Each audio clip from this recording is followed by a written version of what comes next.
Myself Dr. Shweta Acharya, and today we are going to discuss about ultraviolet spectroscopy. इससे पहले भी हमने ultraviolet spectroscopy के 2 lectures देखे हैं। उसमें आपने जनरल इंट्रोडक्शन, स्पेक्ट्रोफोटोमीटर की structure, absorption and emission spectra और absorption law, Beer law and Lambert law के बारे में जाना है। आज हम देखेंगे कि हम किसी भी कंपाउंड का अल्ट्रावायलेट स्पेक्ट्रम किस तरह से एनालाइज करते हैं और उसका रिप्रेजेंटेशन किस तरह से आता है और किस तरह से हम उसे करते हैं और समझते हैं, इसके बारे में डिस्कस करेंगे।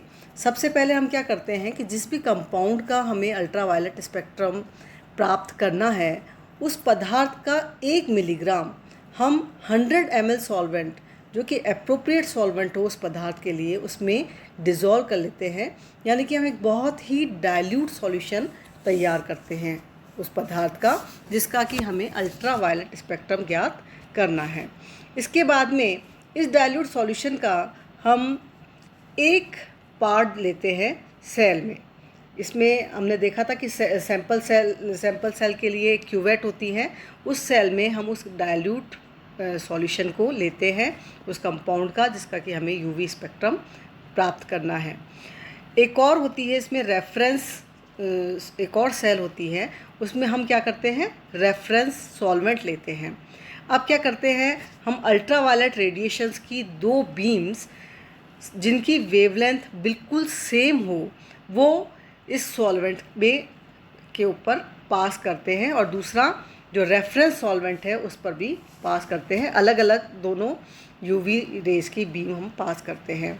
अब इन दोनों बीम्स, अब जब ट्रांसमिटेड लाइट जो निकली है, उस ट्रांसमिटेड बीम की इंटेंसिटीज़ को हम कंपेयर करते हैं और कंपेयर करके एनालाइज करते हैं कि हमारे जो कंपाउंड जिसका हमें यूवी स्पेक्ट्रम ज्ञात करना है, उसने कौन सी वेवलेंथ वाली रेडिएशन का एब्जॉर्प्शन किया है।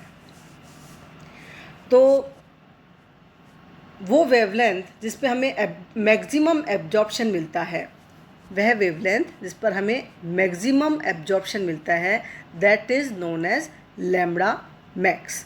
ठीक है, हम ग्राफ प्लॉट करते हैं एब्जॉर्बेंस और वेवलेंथ के बीच में। जैसे कि इस कंपाउंड के लिए इस तरह का स्पेक्ट्रा आया है, तो जो मैक्सिमम वेवलेंथ का एब्जॉर्प्शन होता है, that is known as lambda max of that compound. इस तरह से प्रत्येक कंपाउंड के लिए इस लैम्बडा मैक्स की जो वैल्यू होती है वो निश्चित होती है, स्पेसिफिक होती है, जो डिपेंड करती है कि कंपाउंड की स्ट्रक्चर किस प्रकार की है। अब हमने ये पहले भी बताया था कि यूवी रेडिएशन को एब्जॉर्प्शन करके मॉलिक्यूल में होता क्या है, इलेक्ट्रॉन्स का ट्रांजिशन होता है लोअर मॉलिक्यूलर ऑर्बिटल से हायर एनर्जी वाले मॉलिक्यूलर ऑर्बिटल में। तो ये किस किस तरह के इलेक्ट्रॉनिक ट्रांजिशंस मॉलिक्यूल में पॉसिबल हैं, वो हम देखते हैं। तो वेव मैकेनिक्स के अकॉर्डिंग हम जानते हैं कि 2 एटॉमिक ऑर्बिटल आपस में ओवरलैप होते हैं और ओवरलैप होकर के वो 2 मॉलिक्यूलर ऑर्बिटल बनाते हैं। कौन कौन से? एक तो बॉन्डिंग मॉलिक्यूलर ऑर्बिटल, जिसकी एनर्जी जो है वो एटॉमिक ऑर्बिटल से कम होती है, और दूसरा एंटी बॉन्डिंग मॉलिक्यूलर ऑर्बिटल, जिसकी एनर्जी एटॉमिक ऑर्बिटल से अधिक होती है। अब क्या होता है कि जब एक मॉलिक्यूल बनता है तो इलेक्ट्रॉन जो है वो कहाँ जाएगा, बॉन्डिंग मॉलिक्यूलर ऑर्बिटल में जब बॉन्ड बनाएगा। क्यों? क्योंकि इसकी एनर्जी कम है, तो बॉन्डिंग मॉलिक्यूलर ऑर्बिटल में इलेक्ट्रॉन जाता है। तो 2 तरह के बॉन्ड्स बनते हैं, हम जानते हैं, सिग्मा बॉन्ड और पाई बॉन्ड, जो कि ऑर्गेनिक सब्सटेंस में प्रेजेंट होते हैं।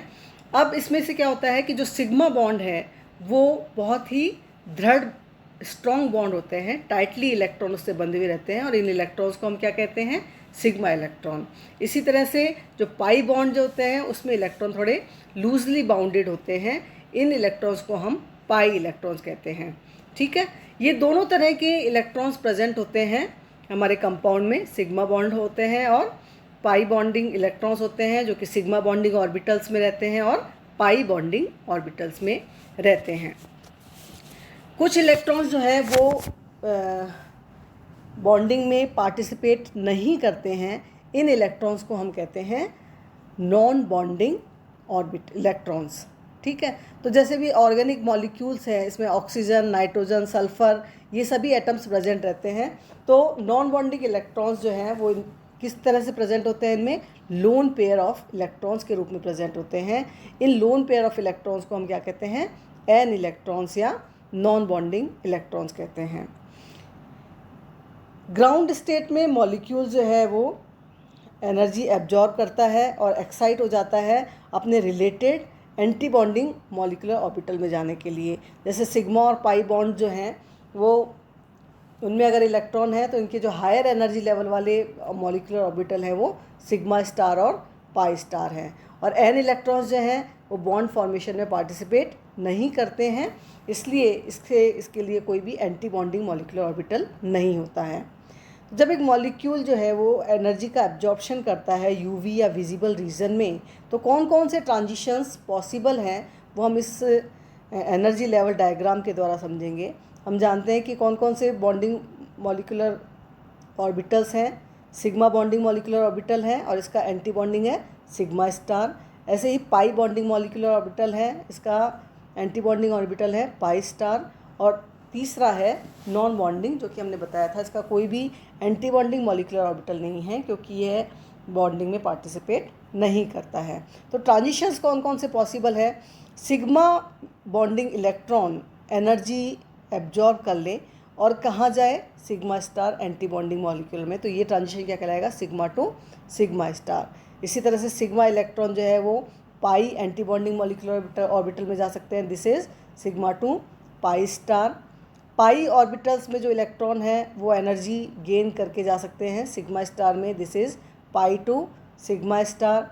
नॉन बॉन्डिंग इलेक्ट्रॉन्स भी जा सकते हैं sigma star anti bonding molecular orbital में, then this transition is known as non bonding to sigma star. और पाई इलेक्ट्रॉन एनर्जी गेन करके anti bonding pi star anti bonding में जा सकते हैं, pi to pi star. And next is non bonding में जो electron हैं वो कहाँ जा सकते हैं, पाई एंटी बॉन्डिंग मॉलिक्यूलर। तो ये पॉसिबल ट्रांजिशंस हैं जो कि इलेक्ट्रॉन यूवी रेडिएशन एब्जॉर्ब करके कर सकता है। इनके बारे में हम थोड़ा सा डिस्कस करेंगे कि कौन से एटम्स जो हैं वो sigma two sigma star transition देंगे, कौन से पाई टू पाई स्टार ट्रांजिशन देंगे। सबसे पहले हम लेते हैं sigma two sigma star transition. इस प्रकार का ट्रांजिशन जो है वो उन कंपाउंड्स में होता है जिनमें कि सिग्मा इलेक्ट्रॉन प्रेजेंट हो। सिग्मा इलेक्ट्रॉन्स का हमको पता है कि अब मॉलिक्यूल में क्या है, ये बहुत ही मजबूती से बंधे हुए रहते हैं। तो जब वे बहुत टाइटली बाउंडेड रहते हैं तो इसका मतलब क्या है कि इस ट्रांजिशन में हमें बहुत ही अधिक ऊर्जा की आवश्यकता होगी इस प्रकार के ट्रांजिशंस में। इस कारण से बहुत अधिक एनर्जी का आवश्यकता है। इसका मतलब क्या हो जाएगा, वेवलेंथ जो है वो कम होगी। तो इस प्रकार के जो ट्रांजिशन है वो फार यूवी रीजन में अर्थात लो वेवलेंथ वाले रीजन में हमें प्राप्त होते हैं। और वैसे कौन कौन से कंपाउंड्स ऐसे दे सकते हैं, ये वाले ट्रांजिशन दे सकते हैं, ऐसे कंपाउंड जिसमें कि सिग्मा इलेक्ट्रॉन्स हों, कोवलेंट इलेक्ट्रॉन्स हो, सिग्मा इलेक्ट्रॉन सैचुरेटेड हाइड्रोकार्बन्स हों, वो इस तरह के ट्रांजिशन दे सकते हैं। जैसे कि मेथेन है, मेथेन जो है वो रेडिएशन एब्जॉर्ब करता है 125 नैनोमीटर पे। इसी तरह से एथेन जो है वो 135 नैनोमीटर पे रेडिएशन एब्जॉर्ब करता है। पर क्योंकि फार यूवी रीजन में है इसलिए ये हमारे स्ट्रक्चर डिटर्मिनेशन के अधिक पर्पज़ में नहीं लिए जाते। दूसरी तरह का ट्रांजिशन है जैसे कि हमने देखा था non bonding to sigma star transition. तो ये non bonding to sigma star transition भी सैचुरेटेड कंपाउंड्स के द्वारा दिया जाएगा। तो ऐसे सैचुरेटेड कंपाउंड्स जिनमें कि नॉन बॉन्डिंग इलेक्ट्रॉन रखने वाले एटम्स का समूह हो या ग्रुप हो कोई ऐसा जिसमें कि नॉन बॉन्डिंग इलेक्ट्रॉन्स हो, वो इस तरह के transitions non bonding to sigma star transition देते हैं। सैचुरेटेड कंपाउंड जिनमें कि नॉन बॉन्डिंग इलेक्ट्रॉन्स प्रेजेंट हो, जनरली जैसे ऑक्सीजन, नाइट्रोजन, सल्फर, हेलोजन, अगर ये प्रेजेंट है तो इनमें क्या होते हैं, नॉन बॉन्डिंग इलेक्ट्रॉन्स रहते हैं। तो non bonding to sigma star transition जो होता है उसमें कुछ कम एनर्जी, जैसा कि हमने डायग्राम में भी देखा था, कुछ कम एनर्जी की आवश्यकता होती है सिग्मा टू सिग्मा स्टार से। ये sigma two sigma star transition इतनी एनर्जी की आवश्यकता है और ये नॉन बॉन्डिंग से सिग्मा स्टार इसके कंपैरिजन में कम एनर्जी की आवश्यकता है, और कम एनर्जी की आवश्यकता है तो वेवलेंथ क्या हो जाएगी, कंपैरेटिवली अधिक हो जाएगी। अधिक जो वेवलेंथ हो जाएगी, जैसे कि तो अधिक वेवलेंथ पे देंगे तो ये यूवी रीजन के थोड़ा पास में आ जाएंगे, जैसे कि ट्राइफिनाइलएमीन है, मिथाइल अल्कोहल है और मिथाइल आयोडाइड। इनमें sigma non bonding to sigma star transition होता है, और इनकी लैम्बडा मैक्स जो आती है वो आती हैं 227 नैनोमीटर पे, 174 एंड 258 नैनोमीटर पे इनकी वेवलेंथ आती है। इसके बाद में जो ट्रांजिशन आता है that is pi to pi star transition. ये हमारे लिए बहुत इंपॉर्टेंस रखता है यूवी स्पेक्ट्रोस्कोपी में। इस तरह का ट्रांजिशंस उन कंपाउंड में होता है जिनमें कि पाई इलेक्ट्रॉन मौजूद हो, पाई ऑर्बिटल्स हों, यानी कि अनसैचुरेटेड कंपाउंड्स अगर होते हैं, जैसे कि इथाइलिन है, एसिटिलीन है, कार्बोनिल है, साइनो है, एजो है, इन सब में हम देख रहे हैं कि अनसैचुरेशन प्रेजेंट हैं। तो इस तरह का ट्रांजिशन जो है इन कंपाउंड्स के द्वारा दिया जाता है। तो पाई इलेक्ट्रॉन एक्साइट होकर के रेडिएशन एब्जॉर्ब करके एक्साइट हो जाते हैं और पाई star anti bonding molecular orbital में जाते हैं। ठीक है, इसमें क्या होता है कि n non bonding to sigma star transition से जो है कम एनर्जी की आवश्यकता होती है, लेकिन non bonding to pi star से इसमें अधिक एनर्जी की आवश्यकता होती है। तो जैसे कि इथाइलिन है, उसके लिए लैम्बडा मैक्स की वैल्यू आती है 180 nanometre for pi to pi star transition. Next transition is n to pi star transition.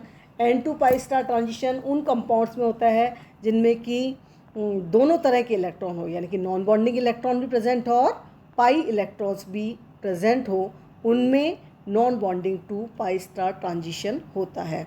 इसमें क्या होता है कि lone pair of electron present है, तो ये जो लोन पेयर ऑफ इलेक्ट्रॉन है वो पाई star anti bonding molecular orbital में चला जाता है।